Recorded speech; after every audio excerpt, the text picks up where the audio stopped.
and Canadian Prime Minister Mark Carney have all in different ways emboldened the forces of terror through their failure to draw moral red lines. He ends by saying, "This cowardice has a price." More companies have been added to the list of pulling out of Canada or restructuring in Canada. And boy, oh boy, you'll just have to wait and see what Melanie Joly has to say about all of this. I'll give you some insight. Gaslighting. For all the boomers, by the way, who voted for Mark Carney in this election, this is some pretty eye-opening news that most of them probably didn't know about. And it honestly may be time to surgically remove their elbows at this point. I'm Jasmine Lane. This is Over Opinionated. Subscribe, follow, like, and comment your thoughts down below. Mark Carney also quietly said something that we really, really need to take apart, on top of being quoted verbatim.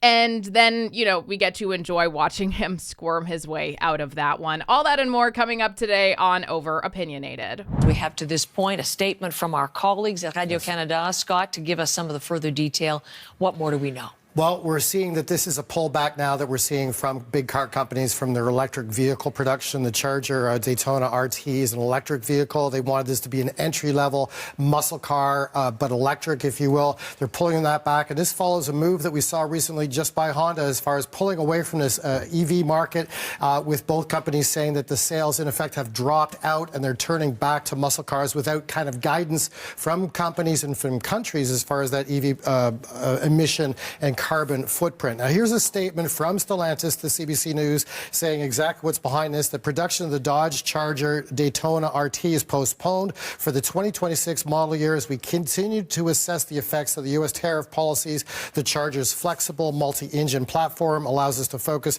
on the Charger Daytona, that's the gas vehicle, and lean into the new Charger six-pack models that will launch in the second half of the year. Now, according to analysts, the market has dropped out for electric vehicle production. It's not a moneymaker, that more car makers are following where the money is and the demand is, and that's with more gas cars. And we saw the delay of the production line from Honda just within the last couple of weeks. You are going to be most likely absolutely frustrated by what Melanie Joly had to say about this, because it is the sneakiest snake-like behavior of all time that is just getting increasingly easier to point out nowadays. But before we continue, I wanted to remind you that Stellantis is receiving as much as $15 billion in performance incentives from the Canadian federal government and Ontario governments as well for its EV battery plant in Windsor. And the second shoe to drop here is that Stellantis is making an investment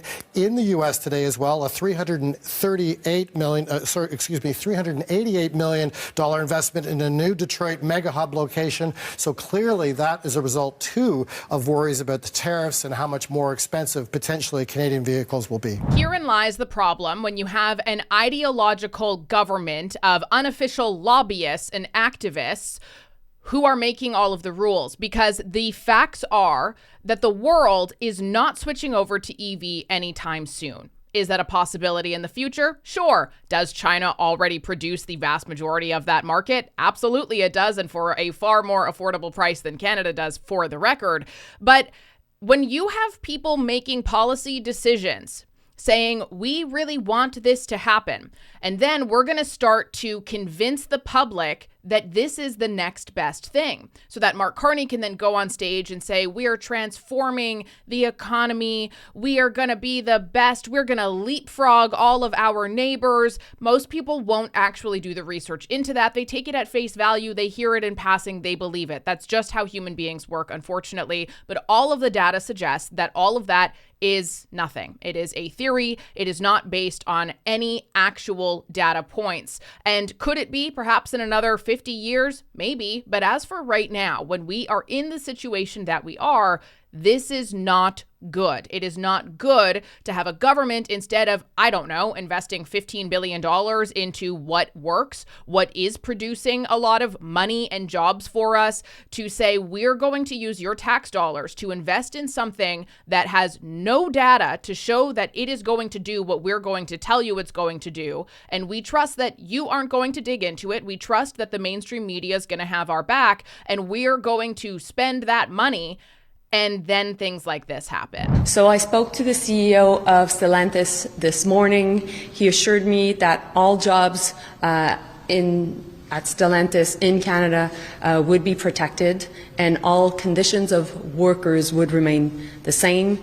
We agreed that we would continue conversations in a positive way regarding EV's investments in Canada, and I'm convinced that we can get to a good place. Obviously, this decision is linked to U.S. tariffs, and so, as we said, we would continue to fight for Canadian jobs, create new ones, and grow the Canadian economy. I'm sorry, did you just hear that where she said that obviously this is linked to the U.S. tariffs? Because what they actually cited was that the industry is failing. The EV industry is not taking off, and it is a waste of money. Also, there's tariffs, and you guys are way too expensive for us right now because of all of your various other policies and red tape. And the U.S. offers us less taxes, faster production. Everything is just better. So we're going to go there on top of that.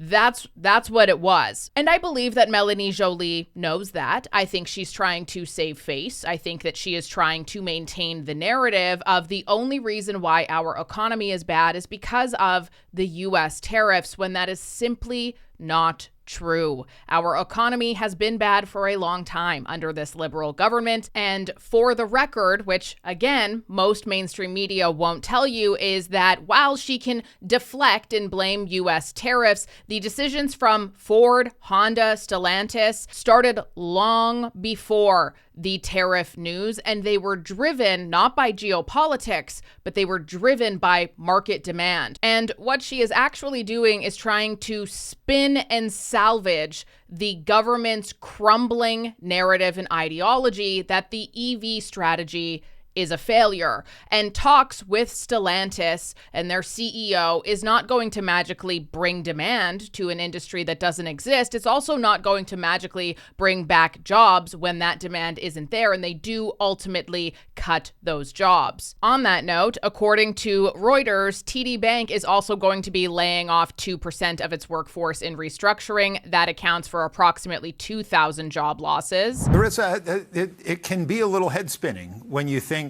of the elbows up to let's make a deal on continental missile defense. And yet, I think there is importance in that nuance of like figuring out what the actual relationship we're talking about is. Does any of that break through? Like it matters how you communicate this stuff. I think head spinning is the right way to describe it. Even in this press conference, he was talking about our sovereignty is at stake. And when he was pressed on it, you know, his sovereignty isn't really at stake by his own admission. He doesn't want to talk about the 51st state. That notion's dead. But then why are you saying our sovereignty is at stake? Because after that, he says, you know, we need a new global commercial trading system, right? And this is where I get a little bit uncomfortable with Mark Carney. Because if you read his book, Values, he talks about the need for a new global commercial trading system. And I don't want to see him sort of manipulate an already tense time that Canadian businesses, families, workers are feeling to achieve some ideological goal he's long had. The truth is he can't change geography. The truth is the U.S. is always going to be our number one trading partner. The relationships and touch points are bigger and deeper than the governments have, right? Donald Trump, God willing, won't be here longer than 3.5 more years. And there's going to be a relationship with the U.S. after that. So I think he's got to really nail down, are we against America? Are we pro-America? And he's got to find, I think, a more delicate and smooth way to talk about it, because he's got to drop this sovereignties at stake business. So yesterday, Mark Carney and the Liberals released essentially their goals, whatever. And here's one thing in this, and I'm going to read you actually what I wrote about this because it's easier than trying to remember everything word for word. But he writes in here, the context, a generational challenge.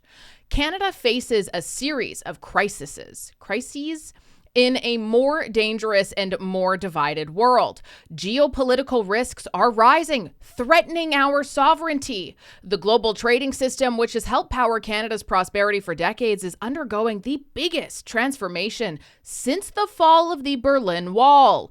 At home, our long-standing weak productivity is straining government finances, making life less affordable for Canadian families, and threatening to undermine the sustainability of vital social programs of which Canadians rely on. The new federal government has an immense responsibility to address these challenges head-on with focus, determination, and fundamentally different approaches to governing. So while that was written in an incredibly fear-invoking, propagandized way that I'm sure really struck the nerves of a lot of terrified liberal supporters, remember back in the day when calling someone an ist or phobe actually meant something, when it was only used to describe those who actually fit the definition and was not something you'd loosely fling at anyone you disagree with. So much so that hearing someone be called one of those names hardly even registers for most people anymore. Mark Carney and the word crisis has that same effect for me now. When I hear him utilizing these fear-inducing words and proceed to describe himself as the all-knowing savior false prophet as he emphasizes our helplessness and how stuck we feel as though his cabinet, with all the same ministers as were the ones to create this mess and disappoint us with no accountability or humility year after year, I am only reminded that we have 4 more years of exactly the same. 4 more lost years of little progress, misleading and manipulated data and numbers to try to fool us into thinking that we're doing okay, despite not being able to afford the quality of life every single one of us should with how hard we work, not for ourselves, but for our government. There is nothing new about this. Same advisors, same cabinet, same failure that we have to endure. If the agenda's only got 4 things on it, then that's a big empty table you can start to fill up with your own stuff, isn't it? It's like a ministry of red tape reduction. Everything can be red tape reduction. Everything can be middle class prosperity, right? Everything can be about keeping communities safe. Everything can be about cost of living. It's really how you frame it. So I think there will be flexibility there. One thing that we haven't talked about that Mark Carney said during his press conference that is such a thing I love to hear as a conservative. He said results over spending will be the priority. And it would always irk me when I would see a government press release that says, I'll use healthcare as an example, even though it's a provincial issue. But we are investing, call it $100 million in healthcare. I don't care how much money you're spending. I care if I can see a doctor, right? I don't care how much money you're spending on safe communities. I care if I'm going to get mugged on the subway. So I really love that as a message track. And I think it gets him a bit of an open door on spending less and changing how we do government. And that's the whole point. And Pierre Poilievre used to talk about this a lot, that it's not about the money you're spending, it's about changing how you do things. And I was actually quite encouraged to hear Mark Carney say that today as a priority for his government. Now, of course, is it beneficial if he chooses to actually do that? Yes, of course it is. I don't care what party you are. That is a step in the right direction. However, if you agree with and want conservative policies, you probably shouldn't do your darndest to turn your entire country against the conservatives, only to then emulate them. During the election, you were very Republican saying that the old relationship that Canada has with the U.S. is over. You said that Donald Trump is trying to break us so he can own us. But now, just a couple weeks after the election, there's conversations, at least, about further integrating the Canadian military with the U.S. about the Golden Dome. What do you say to Canadians who voted for you based on your elbows and mentality with the Americans? Well, first, one of the reasons why we're having more constructive discussions with the Americans is because we are demonstrating our ability that we have choices. We have choices economically. We have choices with respect to our defense. I'll give you several examples to back that up. Maybe I'll step away from the economics. Mr. Gray, you've probably heard enough of me on that, so I will talk about defense for a moment. With respect to the F-35, it was raised a moment ago, we have alternatives for the F-35 for the back end of that. European alternatives that we could pursue. We have to weigh them in the best interests of Canada. That's how we will evaluate it. With respect to broader defense, whether it's air, sea, land, cyber, we have other partnerships that we can strike. And one of the things, as you will have heard, but I'll repeat, that we have been discussing with our European partners is becoming a full partner of Rearm Europe, Safe Europe, different acronyms for a major relationship that we can have that gives us diversification, new partners, new options, better value for money, potentially more domestic Canadian economic benefits. So all of that exists in parallel to potential opportunities with the U.S. And the way I would characterize the change in the relationship, and I stood in this room and made those comments the first time, and I'm very clear, and I absolutely repeat them today, which is we had for almost half a century, we as Canada, a relationship with the Americans which were a steady process of deepening integration. Deepening integration in economics. We went from free trade deal through to CUSMA, deepening integration in military aspects. And that process of deepening integration is over.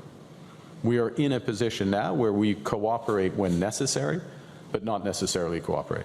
So we have other options for that cooperation. We are pursuing those other options. You will see a very different set of partnerships, security and economic, going forward. But to be absolutely clear, when it is in Canada's interest, first best interest, to cooperate with the Americans, to strike deals with the Americans, relationships, and particularly in examples like ballistic missile defense, that may be the best option. And if so, we will pursue that. And also, what the Liberal Party says and does are two very different things. I mean, they have been talking about helping people in need. They've been smearing Conservatives. They just want to cut taxes.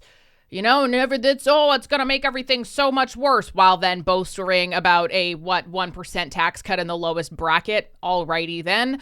But the Liberal government has often claimed to, be the party that represents the marginalized, the victims, those people who need a voice. We are here for you. And by here for you, we mean we want to keep you in this exact same state so you continue to vote for us. Well, this just came out. Food insecurity in Canada has risen to the highest level ever recorded, coming out of the University of Toronto using data from Statistics Canada. 25.5% of Canadians are now food insecure. And you may be shocked to learn that this number gets lower the older you are, with boomers being about 12.5% are food insecure.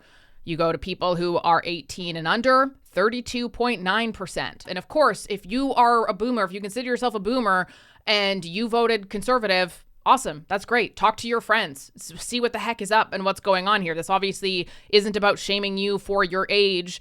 And don't you dare start blowing up my comment section over that, because that's dumb. And I get insulted constantly from everybody for being a millennial. So welcome to the club, I guess. But at the end of the day, there is a massive generational divide, which makes perfect sense, actually, because boomers grew up in a conservative government for a number of years. And also just when things in the world were very different, and things in the world, they didn't have these policies that took their jobs. They didn't have these policies that made it impossible for them to buy a house. They had good jobs. They got paid decently. Obviously, it's not a one size fits all, yeah, sure, you had lower home prices, but you also had crazy high interest rates. Well, I mean, gosh darn, at the end of the day, you could still buy a house for $80,000, and then resell it for a couple $100,000 a few years later. I know that it's more nuanced. I know that there's more details to it, but things like this are just so deeply concerning and shocking and eye-opening to actually look into. And for all of the elbows up team who was anti-America, anti-Trump, almost half of the Canadian pension plan's assets are in the USA. So the Canada Pension Plan, this is from Marty up north, their investment board's total exposure to the US market grew 47% of its $714 billion portfolio as of the end of March.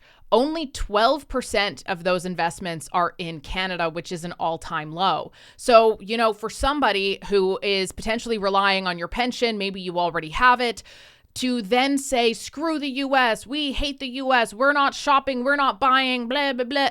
Well, you know, that kind of doesn't check out, does it? When the money that you're relying on in your retirement is all invested in American companies, because that is who is thriving. And even the Canadian government and officials, they know that. But they want you to hate the US because that allows you to believe that the Conservatives in Canada are even remotely close to the Republicans of the United States, as if Republicans of the United States, the vast majority of them, are bad people to begin with. But it forces you then to completely buy in to this insanity so that the Liberals win. Like, this isn't about a trade war. This isn't about anything. This is about somebody wanting to stay in power and manipulating and using you in order to do so at the expense of everybody else who is really hurting, who they promised to help, and whose lives they actually made worse. That suggests to me is that any honest analyst would look at that and say, Carney went down there. You know, he played it smart. You can't go down, as I say, into the lion's den and pull a Zelensky, because it's not going to end well. Very obviously, President Trump has the power there. And look, Carney did a pretty good job, I would say, of placating President Trump's ego, which is important. But look, Canadians are continuing to be gaslit. If they're saying that Carney really gave it to Trump, then these are the same people that believed in the fake elbows up narrative. And I think, you know, that just points to a problem, frankly speaking, with Canadian media, who continue to feed basic falsehoods, I think, to a lot of the public. Switching gears to something that is just so unreal, and also so easily preventable. Like, it really is. There's just not a compatibility here, and there's nothing ist or phobic about that. That's just the reality when you are bringing in all kinds of people, so many of whom are unvetted, and they're manipulating and taking advantage of your systems. And am I going to get canceled for saying that? Maybe, but I hope that you can at least see through the bottom of what I'm actually trying to say. But there was a story that came out just appalling about the death of 2 young Israeli embassy staff in Washington, D.C. And I want to spin this a bit. I'm not going to get into this whole story, but Mark Carney posted and he said, I'm devastated and appalled by what had happened. He says that it's an attack, a targeted attack against the Jewish community, a violent act of antisemitism. The hate is intolerable, and I condemn it in the strongest terms, saying that his prayers are with them, their grieving loved ones, and the entire Jewish community. And I don't mean to say this to go ahead and try to like spin it and be like, oh yeah, see, the Liberals suck, because this is not the time to do that. However, I do want to point to another comment that he made about it, where he said, we cannot look away from the power of anti-Semitism and its radicalization. We must act to keep Jewish Canadians safe.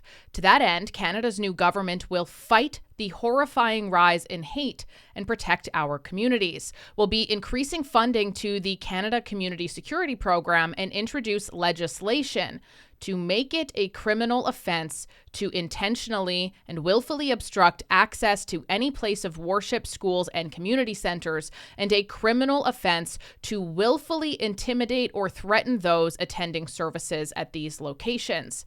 Now, I find this to be rather interesting, given Mark Carney and his party's previous statements about this situation, everything that's been going on since October 7th. He also didn't include businesses, which I feel would have been very important. So the foreign minister there not willing to name Canada specifically, but we have had direct criticism from another senior minister, Heather. This is the Minister for Israeli Diaspora Affairs. In a post on X, he has said that French President Emmanuel Macron, British Prime Minister Keir Starmer, and Canadian Prime Minister Mark Carney have all in different ways emboldened the forces of terror through their failure to draw moral red lines. He ends by saying, this cowardice has a price, and that price has been paid for in. I just can't respect and I can't rationalize how dare he say this? How dare Anita Anand say this while they have been silent on everything that has happened since October 7th? How dare they? The audacity that they have to say, we totally condemn this. Do you? Because we've heard from police authorities that you don't, actually. There's a 2-tier policing system here. We know that to be true. You can call me a radical conspiracy theorist, but the facts are there, and the facts don't particularly care about those names because they're still the truth. And how on earth can you have the nerve to say this, which, yes, it is the right thing to say, while also being thanked by the organization behind this whole situation? This is so hard to talk about on YouTube, gosh. And I would argue that it is incredibly loud how little you actually care outside of your moral virtue, your signaling of, oh, we're so here for you guys. Yeah, playing both sides. How can you do that? It makes no sense at all.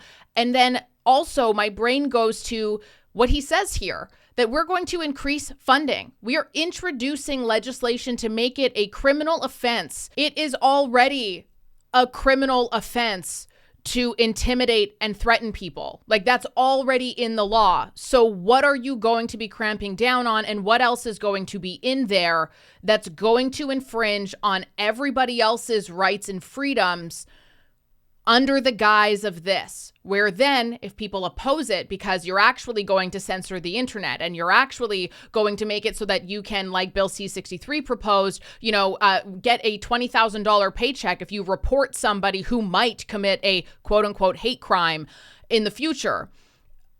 And you're going to spin it so that you then say, these people are all anti-Semites. Oh, these people are hateful. Yes. When that's not true, it's because you did something using fear in order to push your control onto the masses, with so many people being none the wiser because they will never look into it or they will never connect the dots. That is my biggest issue with what it was that he said. And it sucks that it had to be about this because it is so horrible. It is so tragic. I can't emphasize that enough. And like I said, genuinely, I don't want to be the person to say, oh, see, well, look about this, and making it about me. That's not what I'm doing here at all. But these people work in incredibly slimy and sneaky ways to get more control, to smear and shame everyone who they can. And I will be very curious to read what that legislation is and how it's presented in order to advance their control and their censorship, because there's a section in it about that, while the rest of the bill is about something completely different. That is how the Liberal Party has operated up until this point. So I hope that didn't offend anybody or anything like that. I hope you can see exactly what I'm trying to do with this absolutely tragic situation. This should have been, every single piece of this story should have, somebody should have said no right from the get-go. But we don't. We just haven't done that because, we don't want to be called a name if we say that what they're doing is wrong. It's like I said in a past video recently too, this isn't about right or left. This is about right or wrong, period. I'm Jasmine Lane. This is Over Opinionated. Thank you so much for watching. I hope you enjoyed today's episode, and be sure to like, share, subscribe, comment your thoughts down below. Give us a follow on other social media platforms as well. And I have a really great interview coming your way tomorrow.